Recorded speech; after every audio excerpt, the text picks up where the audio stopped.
Hello, we are back. We are back. I'm sorry about the interruptions. For some reason, this is a new phone. My iPhone was stolen in a foreign country, and this new phone, it's not an iPhone, and I notice it keeps cutting out ever so often. I'm not sure what the problem is or how to fix that, but I'll try to find out. So, welcome back to the presentation of Practical Ministry as part of the arm of the overall ministry of Inspired Anew by God.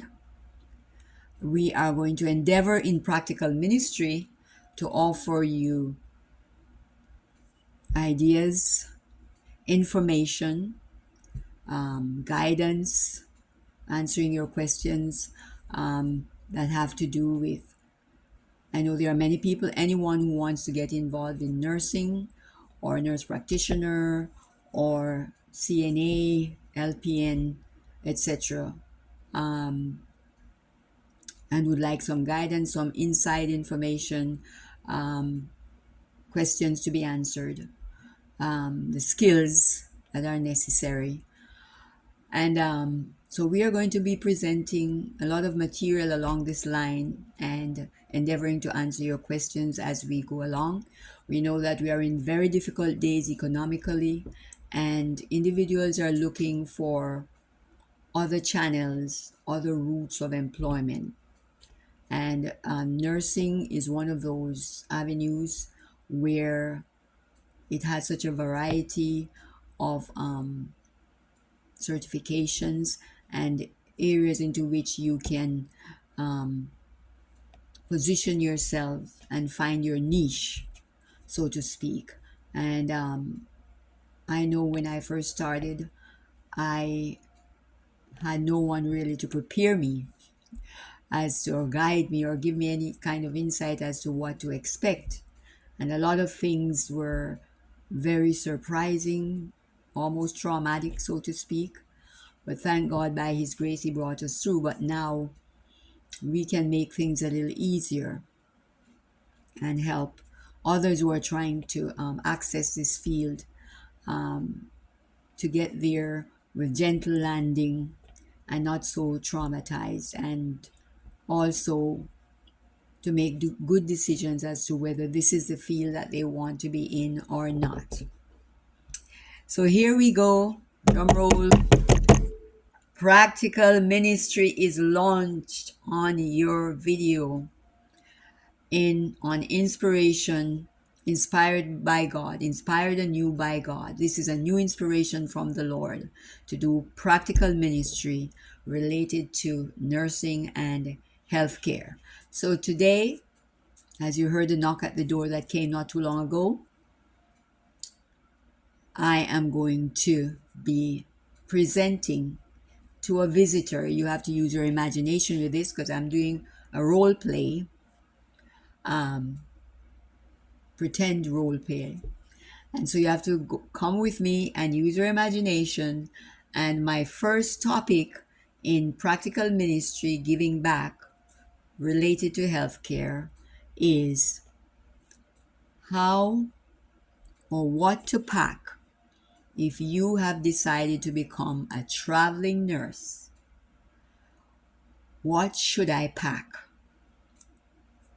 as a traveling nurse going maybe to either a foreign country? Many nurses go to Dubai from different countries of the world, or if I'm going to another state, or it could be another city within my own state, but because of the distance, I am I am qualified still as a traveling nurse. What should I pack? So come with me as I take you on this journey. First of all, what we want to do, and I may have to move my camera up a little higher because I'm going to stand. Let's hope it cooperates with me. Pardon me here. You know, when you're not very, I need to stop saying that, not very techy, but the Lord has helped me so far. Okay, guys, so I don't know if you can see any of this. What you want to do, first of all, what we need to determine, first of all, is during this time of your travel, assignment. Are you going to be going to a cold weather state, or is it going to be a warm state? That makes a big difference in determining. I don't know why this thing is falling down. This ball and chain, this ball thing doesn't want to hold the light up and the camera up. Is it going to be in a warm state or a cold state? Is it going to be during winter in either of those places? Because even in the warm state, if they tend to get a little cold during the winter time, you might need some warm clothing. So the first thing to do before packing is to decide also, are you going to be flying there or are you going to be driving? Do you own an RV? Will you be RVing your rotation or your assignment while you're there? Or are you going to be flying and then maybe renting a car while you're there, or you're going to be using Uber? Or does your facility provide accommodations? There are few facilities left, not many, who will provide accommodation and even transportation for traveling nurses, but they are far and few between anymore. When I first started traveling in 1991, and I've done it intermittently since then, um, the companies, the agencies, used to provide housing like in a hostel, or they will rent some duplexes, and four nurses or two nurses could share in these apartments. But these have long gone by the wayside. And the nurse now is responsible for finding your own accommodations, your own transportation, and of course, that is coming out of your pay. So the first thing you'd want to do then is decide if you're going to fly. Then you know with the airlines as things are these days, most of them now only allow you one checked baggage, one checked piece of luggage, and one carry-on. Some of the traditional ones, I think American Airlines, Delta, Southwest, may allow you to check two pieces without having to pay extra. But all the others, one checked luggage, and even with the carry-on, you can't have a carry-on and then have a purse or a lunch bag or something else. If you have something else beside that one carry-on, they're going to charge you for it. So you will have to make your carry-on be also your purse, and be very creative, because they will charge you a wazoo amount of money for having overweight even by 3 pounds, or having an extra thing in your hand besides your so-called carry-on. So of course, if you're flying, even though you're going, generally assignments are usually 13 weeks long, but there are some that are 8 weeks long, and some even shorter, 5 weeks. So if you're going for a 13 weeker and you're going to a cold state, you know you're going to need some warm clothing. And if you're going to a warm state and it's summertime, you still need to carry something in case the weather turns cold. But if you're flying, you know you're going to have to drastically reduce the number of pieces that you can take with you. So, having decided whether you're going to fly or drive, of course, if you're driving, you can usually fit more things in your car than if you were flying. So, bear those things in mind. So, what I would advise that you do first before getting on the road or getting to the airport, or before you start packing, is organize your items in categories. As you can see over here, if you can see, I try to organize. I have uniforms, your scrub suits, okay? And you also need to find out from the facility where you're going if they have specifications as to the color scrub suit that you can wear, because some are very strict about, oh, it has to be only navy blue, or it has to be aqua, or it has to be brown or gray. And others are no, as long as it's a scrub uniform, it's perfect. So please find out from the facility whether you are going to need a specific color uniform, or you can wear any type of scrub suit. As you may see, different colors. These are the tops. These are your scrub tops. I have a variety of colors here. This is your navy. And if you're lucky enough to be going to one of those facilities where you can choose the color that you wear, then all the better for you. If you're a person who likes variety and you like bright colors, some of the patients really, it uplifts their spirit when they see the different colors rather than the all black or the all white or the all gray. So organize your your belongings in categories. So I have uniforms over here, and then I have my, bless this thing that insists on falling down, my lord. Then I have my pillowcases, because you don't know where you're going to stay. Are you going to be staying in an extended stay hotel, or is it an Airbnb? Are you going to be renting in a room in somebody's house? Some individuals, they rent the room and they rent the room with the furniture, but you have to find your own linen, which you probably want to do anyway. So I usually take maybe a couple of um, linen sets, your fitted sheet and your flat sheet, and your pillowcases. While we're in that category, you also may want to take a pillow. I like my own pillow because when you have being 30 odd years in nursing, and after lifting and pulling on those patients, your neck has a little bit of a problem, and you may want to carry your special pillow that you find comfort with. I have also this little one for the neck. So you have them in categories. Your next category could then be your towels. Towels. And if you're again traveling by car, you will have a better chance of taking a variety of towels. If you're going by the plane, you might just be able to take a couple of sets. So you have your hand towels, and you have your bath towels, and your washcloths.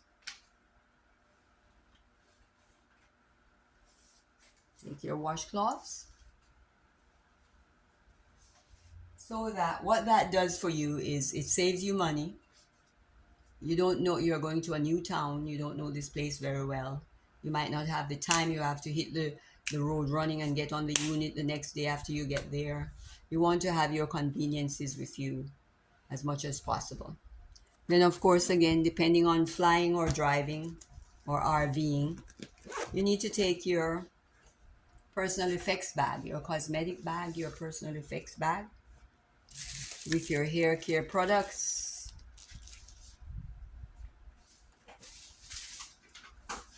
your toothpaste and toothbrush.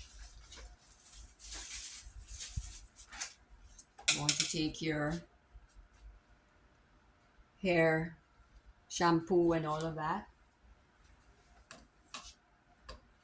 And then, as part of your uniform, again, depending on the weather in the area, you may need to take your leggings, or your long socks, if you are one who has a condition where you need to maintain support of your lower extremities, you need to prevent, in trying to prevent varicose vein development from the long standing and long walking on hard floors, you may need to take some anti-embolism socks. Those are very helpful, and especially if you're driving a long distance, you want to prevent development of blood clots or embolism by having some of these special socks. The anti-embolism socks you can get on Amazon. You can get one, I think I got 12 pairs for 20 odd dollars. So they used to be, you could get 12, one dozen for $10, but the price has since gone up. But it's still a good price. So you have your socks for work, and I put mine in this bright bag, bright colored bag, so you don't have to be searching around and looking for your socks when you need them. Very good. Now, another category that I organize my things in, so when I'm ready to pack, they will all be there, is will you need an alarm clock, or are you one of the persons who rely on your techie instrument, your phone, to set the alarm, etc.? But if you're one of the traditionalists and you want to take your alarm clock, you can use it not only for alarm, but you can listen to different stations, weather stations, etc. So it's a good instrument to have. Also, if you're in the age group or you have some other condition where you have your own personal summers, even while it's cold, you still suffer from hot flashes and all of that, you may want to take a little AC system in a box. Okay. I'm sorry, this is my portable DVD player. Sorry. I was thinking about this. Okay. It's a little fan that you can have in your room personally if you have problems with hot flashes or you tend to feel hot most of the time. And of course, your little DVDs, like your entertainment center, you can bring some very good teaching DVDs or some good movies, etc., and have this to travel with. Don't leave home without them. Here, you must also remember to fortify your immune system and take your minerals, your vitamins. This is chelated magnesium to help relax the nerve and help you to get good sleep at night. You have your omega-3 fatty acid, and Spring Valley brand is very good. That's the one I use most of the time. D3, K2, D3, B1, B12, B6, etc. And your powerful antioxidant, your zinc, as well as your old timer, your good old vitamin C. Because nowadays we can hardly find natural oranges, grapefruits, etc. The ones we're seeing are all man-made and they don't have any seeds in them. That's how you know they're man-made. So please take your supplements with you. You also would want to take your coffee mug, and you might also want to take your at-home regular favorite mug here too. Don't forget your flashlight. I have a bigger one and a brighter one that I keep in the car. But these are important tools that you may need. Oh, I forgot my probiotic as part of the arsenal of protecting and taking care of your body. This part of your cosmetic kit, nicely put together. As you know, nurses are always very prepared. They like to be prepared. And you will be surprised what you might find in our purses and in our work bag.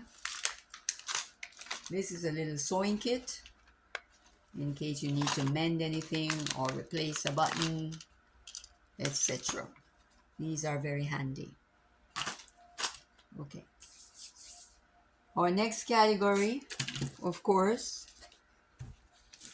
definitely do not leave home without it. If you're a believer, if you're a Christian, even if you're not, the Holy Word of God, very important. My friend who passed away a year ago bequeathed me with this beautiful large print Bible. And every time I see it, I remember her. And it has been a source of comfort to me that I have something to remind me of her. And also, it is the Word of God. You'll also, if you spend time in doing your devotion before or after work, you need a good devotional book that will guide you in your study of the scriptures and uplift your spirit in the morning. Another nurse friend, Sister Sonia, blessed me with this beautiful devotional book. And even though I've gone through it, and I'm going to start over with it again because it's so good and it's very sturdy, it's very beautiful, very durable, and I'm grateful for that. And while we're in that category, you also always need a little journal or a little notebook to go along with the inspiration. Because remember, you are on Inspired Anew by God. So you have tools for writing down the inspirational words that you receive from the Lord, or a dream or a vision. Always have something at your bedside that as soon as you wake up and you remember that dream or that word that was imparted to you, you can write it down and have it to review and then take it before the Lord to find out. Ask Him further, what does this dream mean for me? Why did I get this dream? The next category I think we should make sure we have together and ready to go is our tools for work. Most facilities nowadays will provide you with your own blood pressure cuff and stethoscope with blood pressure cuffs, but you have to make sure you bring your own stethoscope. And if you need a bandage scissor, you can put them all in this pouch and be ready, be prepared. And of course, your wristwatch for checking pulses, etc. Nurses are always ready. Praise the Lord. Moving right along to what to pack to take. Now, can't go to work without your shoes on. Working shoes. Also check with your facilities if they have specifications as to the type of shoes that you can wear. I have two types here. These are SAS shoes. They're very expensive, but they're very lasting, and it's the only manufactured shoe I know anymore that provides good arch support. And of course, you need something for casual wear if you're going to a summery place, to go to the store or walk outside. In the winter, sometimes the winter is so severe where you're going, you may need to put your boots on to get in the car or whatever means of transportation you're going by. And then when you get there, you can slip into a bathroom, carry a bag with you, change your boots, and change into your regulation shoes for work. And along being prepared, you may have your pouch with your masks. Be ready in case you need them, or in case they're required by that facility. Now we are coming to the big part, your clothing, regular clothing, clothing that you're going to wear in between times that you're working, because nowadays most shifts are 12-hour shifts. So when you work three 12-hour shifts for the week, it's considered full time. If you're at a facility where they still have the 8-hour shifts, then you're going to be working five 8-hour shifts for the week to make your full quota of hours. So I prefer the three 12 hours. I've been doing that for the past so many years, and I don't think I want to go back to working five 8-hour shifts per day. And those 8-hour shifts are usually broken up into 7 a.m. to 3 p.m., or 3 p.m. to 11 p.m., or 11 p.m. to 7 p.m. And it just doesn't work for me anymore. But most facilities anymore have gone to the 12-hour shifts. Again, wintry place, winter weather. You need your vest, you need your turtleneck, you need your shirts, and you need your sweater, jacket, extra blouses. And if it's all summery, then something like this, you might find yourself packing something light if it's the summer and you're going to a warm state, something light, and you try to take things that can go with a variety of tops or bottoms to cut down on the weight. Again, here are the leggings for the cold wintry weather. And you can pack things by putting two things on one hanger to save space. This dress might be good for spring as well as winter. Especially if you put your leggings underneath and you put a turtleneck on the inside. So that's one category that you have to make sure you have ready. Did I mention blankets? So you might be staying in an Airbnb or renting a room in somebody's house, but they don't have sufficient, if you're cold natures like I am, they might not have sufficient linen there.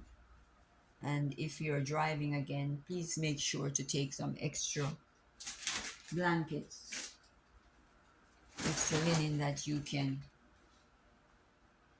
be warm enough, because it's very hard to sleep soundly when you are cold and shivering, as you can imagine. Okay? And while we're still dealing with protecting ourselves and keeping warm, I like shawls. I like these kinds of things that you can put around you. You can wrap them to keep warm. Sometimes it's so windy outside in a wintry place like New York or Nevada. When I was there, very windy. You might even have to use them to cover your ears until you get inside the building. So I like my different scarves, and see, I have different colors. I just enjoy having these, being able to use them. And this is like a caul that you can put around the neck, even much warmer. This was also a gift given to me by a dear pastor's wife. It's beautiful. I love it. It's so warm and cozy. Beautiful. The things that God provides for us. And as you remember, the scripture said that we should, when we water others, we ourselves shall in turn be watered. Am I leaving out anything? Oh, yes. So, this type of bag, work bag, we need a work bag to put everything in when you go to work. This is a good one. You can put in there your little notepad, like when you go to orientation, you're going to need to take notes. You can put your stethoscope in here, your blood pressure cuff bag, etc. And talking about being going to work, um, it's very expensive to buy food in some of the cafeterias at the hospital. And if you're not on staff there, you don't get the discounts like the regular staff gets. So if you can prepare your meals at home, put your drink and your meal in here. This is an insulated, very beautiful lunch bag that I got at Marshall's. Yay, Marshall's. And it keeps your food um, well secured and insulated until you get to work, and you can put it in the refrigerator. So you always need a lunch bag if you're the type that wants to save and not be spending everything that you work just to stay in the place and feed yourself. If you're a person who you do extra work on the side, you may want to have a shredder, you know, if you have a small side business, or you get you deal with documentation, your bank account statements, or things that might be coming to you that you don't want to be breached by others in wherever you're living. You may want to take your shredder, small shredder, with you. And that again depends on whether you're driving, RVing, or flying. Oh, I forgot. Now, if you're traveling as a nurse practitioner or a doctor, you may have to carry a lab coat in addition to your scrubs. As a nurse, there is one, depending on the facility and what color they choose. So don't forget to take your lab coat, your lab jacket with you. Um, then some utensils, some household utensils that you might want to carry. A can opener, but you never know. Do you want to carry the electric kind, electric can opener, or do you prefer to take the hand one, or both? You may need a few skillets or spatulas. I like to be prepared because remember, you might be going 20 hours drive away from home. So it's not a situation where you can just quickly run back home and pick up a few things if you want. You're far, far away from home. And as I said, your purpose for traveling, I believe, is so that you can get a certain level of pay and be able to pay off your bills, build up your savings, plan for the future, etc. And you don't want to be spending every penny you make buying things that you could um, save on if you brought them with you. If you don't have a phone, which most of the phones nowadays have the GPS system on them that could help guide you to your destination, you may want to get something like this, the Garmin GPS system, which it doesn't work very efficiently anymore because I think most people now are relying on the iPhone or the Androids. Um, let's see, am I leaving out anything? Oh, I like to take some cleaning supplies. Maybe I can put them in smaller receptacles, you know, bleach. Put them in smaller receptacles. Um, things for cleaning you can clean your car windows, clean the bathtub, your commode. Because as I said, if you're going to one of these facilities that's in a remote town, you're 20 miles away from the nearest store, and you're going to be busy at work, especially if you decide you want to do overtime. You may not have the time to go into that little town very often. So, if you're driving or you have an RV, best to bring some supplies with you. That way, you have them at least for a few weeks before you have to go shopping. How am I doing so far? Is there anything else that you can think about that you would like to know about, dear subscribers, in terms of what you should pack if you are going travel nursing? And that will help make your landing in your new place as comfortable, as less traumatic and frightening and anxiety ridden as possible. That's what I'm trying to do, is to help you in that decision. Take your own iron if you can. I have a smaller version of a travel iron. Oh, yes. And I also like to travel. Since I'm cold natured, I found this compact unit here. It's a small heater that you can have in your own room, just like a small fan you can have in your room if the ambient temperature in the house is not warm enough. You can have your own heater. Okay. Make sure you take some light jackets.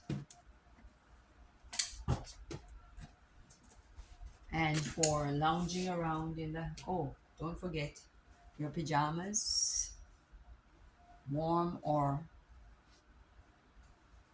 summery. You may need a house robe because, especially if you're living in somebody else's house and you want to walk downstairs to go do the laundry or whatever, you may want a house robe. This is more for the summery time. And you have a warmer robe in the winter time. So it's good to be prepared, as I said. So you can't run back home and you don't want to be spending too much money on things that you already have at home. Oh dear. Some people would not think of this, but put it in your RV or in your car. You never know what to expect. You might get to that home or that room you're renting and they don't provide these resources for you, so you can't lose with having your supply of toilet tissue. Okay, I think I covered the major grounds, and the next time we are going to talk about, now that we have categorized the things we need to take as we go on our journey as travel nurses, we are going to speak next about how to pack them successfully, um, and get them to fit into our one or two suitcases, whether we are flying or driving.